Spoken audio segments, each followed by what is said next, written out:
প্রতিবারের মতো এবারেও রাজধানীর লক্ষ্মীনারায়ণ মন্দিরে যজ্ঞের আয়োজন করা হয়।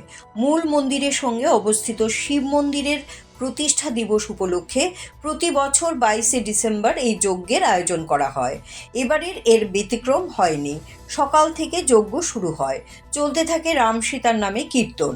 এই উৎসবে ব্যাপক সংখ্যক পুণ্যার্থীদের উপস্থিতি লক্ষ্য করা যায়।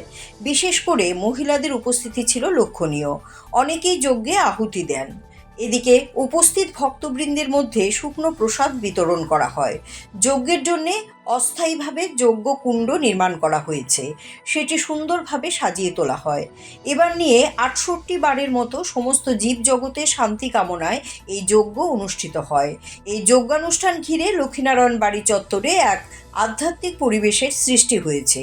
সকাল থেকেই শুরু হয় পুণ্যার্থীদের সমাগম, দুপুরের দিকে তা আরও বাড়তে থাকে।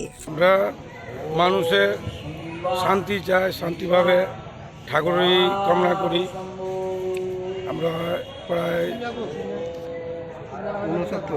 69 না 68 বছর ধরে আমরা সবাই এই যে লেবার যত আছে, সর্দার আছে, সবাই মিলে মালিকের থেকে চাঁদা করে এই যজ্ঞটা করি।